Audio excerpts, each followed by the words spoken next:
Hello, Amy here, and welcome to the Negotiation Illuminators podcast, where we shed a different perspective on negotiation.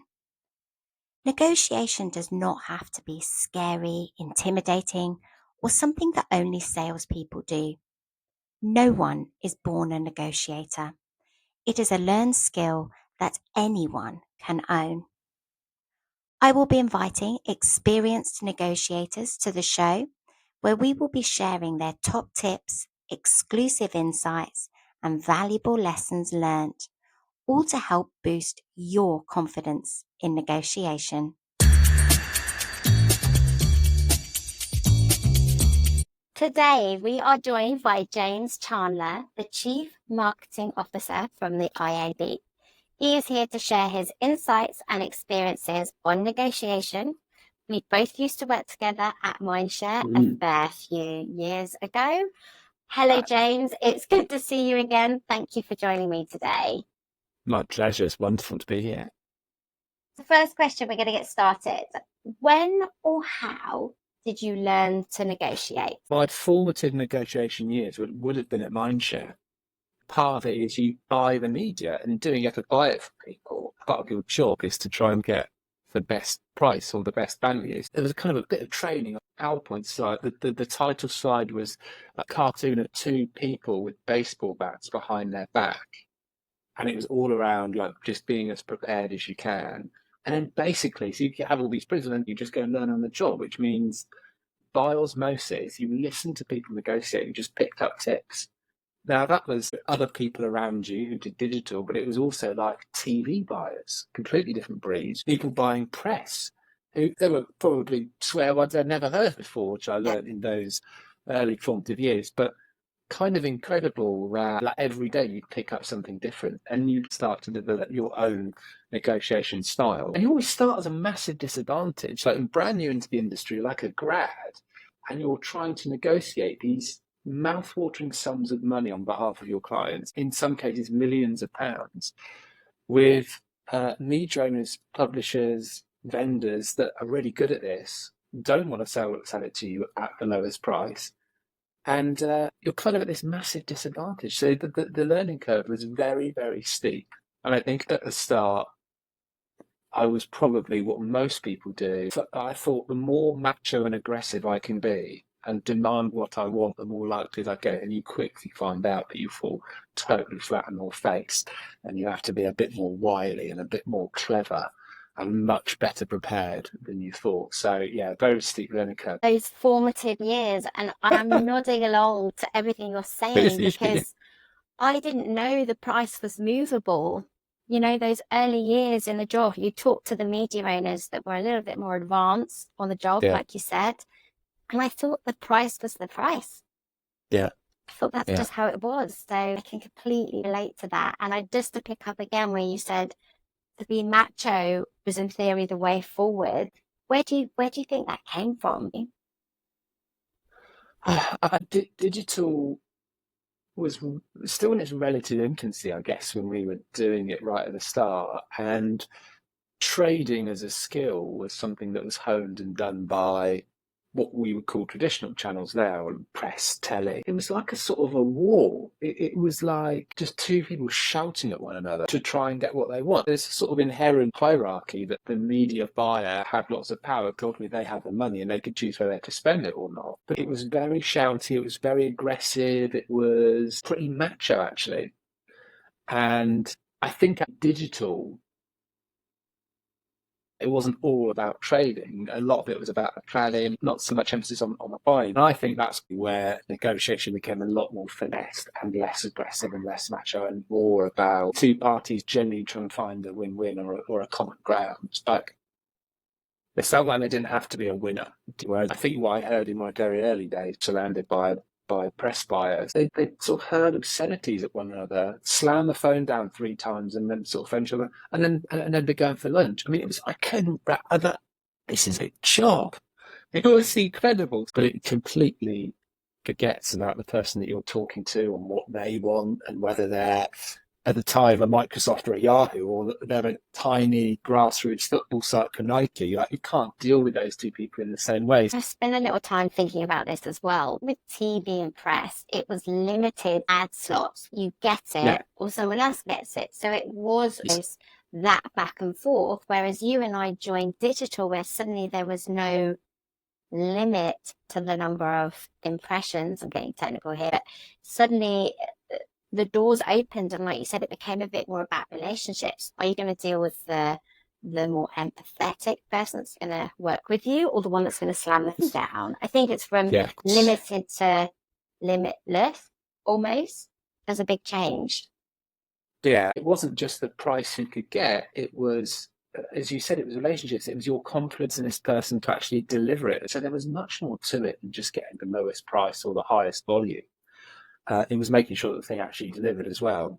And if you're going to really talk someone down and be quite abusive in your nature, say, well, no, they're going to help you deliver something else. Next week, you're picking up the phone to that person, probably asking them for a favour. So it was a real awakening in how important, in amongst all the amazing technology we were working with, really it was still about people and relationships, which I think it probably still is. What are the key differences between negotiating in personal versus professional contexts? I think about when we bought our house, it's just all in emotionally. I found it impossible to separate the emotional tie and connection I had to buying this home that our family are going to probably live in for the rest of our lives, versus going to work and doing my job and buying some inventory. The emotional hook that it has you on, and it's your money as much as your client's money, is really, really important. Well, if I can't negotiate a good price with publisher X, I can probably go to publisher Y, who's very similar.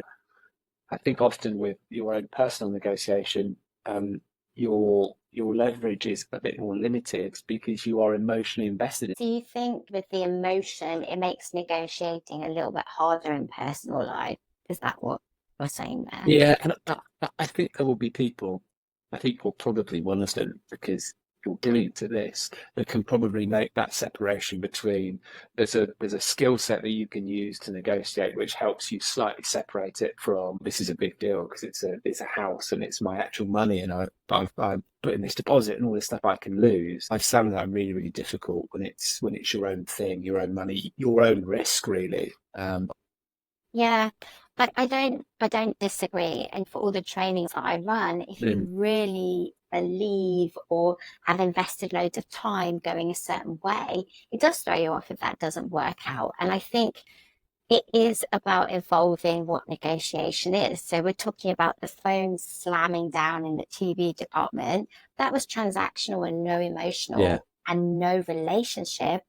We're now moving where work is becoming a little bit more personal, a little bit more emotional, but not quite as the extreme as you've given the examples, house buying or a new car that's going to look after your family. So I do think we can learn things from different contexts. What's the most creative negotiation tactic you've heard of or used yourself?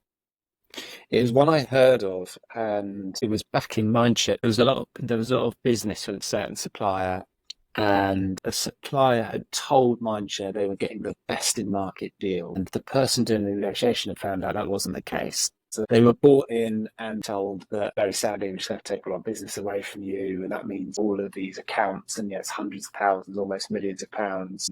Desperately sorry, that's just sort of the way it is.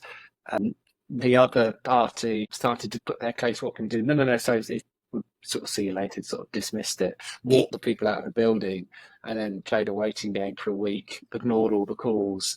And then eventually the supplier turned around and said, yeah, here's this mouth-watering package, which really does put you best in market. But it was the ballsy nature of putting everything on red, because that could have gone horribly wrong, and waiting it out. And I don't know whether it's confidence or folly or they've done it before, but I just thought, wow, the margins there is just something else. To take someone all the way to that cliff edge and be like, yeah, it's over, sorry, marching out of the building, and then not talk to them for a week was really something. I've never tried it myself, and never get that far. Never. I mean, my heart, I can feel my heart rate like going on. Okay, I'm glad it worked out well for both parties. Interesting that example is back at Mindshare where we both first learned. So it's that steep learning curve, isn't it? So almost the beginning is what forms your negotiation experience or must do's or don't do's. Can you share a negotiation failure or setback and what you've learned from it? I think pretty early on in my career, I remember trying to negotiate a pay rise. I'd Googled how do you negotiate a pay rise. I'd done all the things that my training had told me not to. So I'd gone in kind of underprepared. It was sort of a list of reasons why. There was no win for the other person. It was, purely for me. I didn't really articulate what benefit it would have for the business, and basically kind of got laughed out the room, politely told sort of go away unless you come up with a better reason. You sort of go away licking your wounds. But I look back at it now, and it was really about preparation, which was from the very, very start. If you don't go in properly prepared, or prepared better or as well as the other person, you're probably not going to come out the right result. And also, I never had an end game with it. So I've kind of gone in and demanded the amount that I thought probably I was worth at the time. It was about how much I was getting paid, but yeah, I cringed slightly when I look back on that. Why on earth didn't they give it to me just as I demanded it? And so when you said about preparation, what do you mean by that? So if you did it again and you were saying preparation was perhaps when you didn't quite succeed on reflection, what would that be? What would be your recommendation to prepare for others? I think evidence, that irrefutable evidence, is really important. So why not talk to some recruiters and find out what the sort of market going rate for that level was at the time? If your peers would open up to ask them or ask a different agency, clear evidence that you've done your homework, that you don't go in there and kind of look noddy, and prepare your case. How do you create a win-win so someone feels like they can say yes rather than it's kind of an instant no? I think having irrefutable facts, benchmarks, whatever it might be, but also just trying to craft a really compelling case, which is less of a demand, but more of, by giving this to me, you get this and I get this. And far easier for someone to say no to something that's kind of a demand than something perhaps where they can see the benefits. Instead of a demand, creating a compelling case that feels a little bit more together versus that fight dynamic that we were exploring earlier. Who is your negotiation role model and why? Other than me, obviously. Other than yes, there's a guy called Tony Evans who was the trading director for digital at Mindshare. He was a press buyer, and he'd been brought across from the press team, I think, to toughen up the digital people who were seen as a bit lean and a bit sort of green around the gills when it came to negotiation. But Tony was an intimidating guy, not in the sense of he was aggressive or angry or shouty. I mean, he could be. He demanded this incredible respect because the way he went around his negotiation was velvet glove. Like, he would charm people. He would kind of woo them. He just had this kind of aura, this reputation. It was just a respect thing with him. He could pick up and he could get what he wanted, and he could turn it up and down. He was able to flex. That's exactly what it was. Whatever the situation, it was not a one size fits all. He could flex. And listening to him do his negotiations was just dreamland, because you could just pick up things that he'd done. Of course, you couldn't lift it per se, because a lot of what he was able to do was because he'd grafted for years and building up a reputation and relationship. So it wasn't you just nick what he says, because I'd get completely found out. There were situations where I'd gone to him and he'd helped me out on things to say or things to try, and I think he was on its preparation.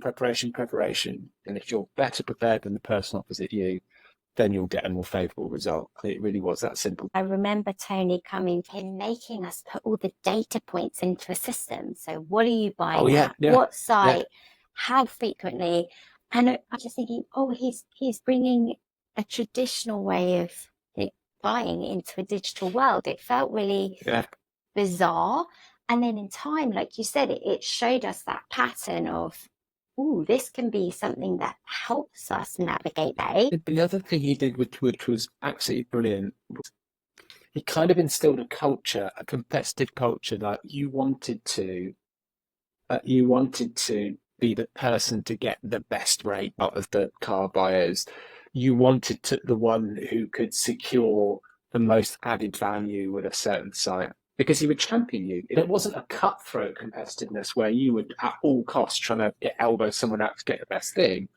But it made everyone raise their games. It wasn't this slightly toxic, macho, dirty thing you heard the print guys doing. Suddenly it was this really sophisticated, like how intelligent could you be about doing this thing? What different things could you use? What if it's not price you can flex on? What else? Yeah, he was a real architect of how that team negotiated and got all the probably millions of pounds of value that it got. I've got a bonus question for you. Oh, good.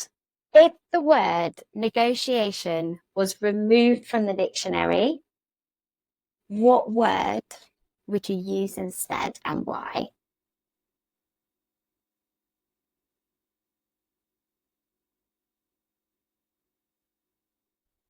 Probably something like consensus, something less binary. It hasn't got to be like winner, loser. Probably something where, both people, rather than one get 100% and the other get 0, it's all right for someone to get 70% and the other one 30 or equal. Some sort of consensus, a sense that you both come away with something. Thank you so much for being a guest and thank you for all of your insights today. My pleasure. Thank you. I enjoyed being down there. Hello, Amy here. Thank you for listening to the Negotiation Illuminators podcast. To find out more about future episodes or to receive negotiation top tips, please sign up to my newsletter. The link can be found below. Bye-bye for now.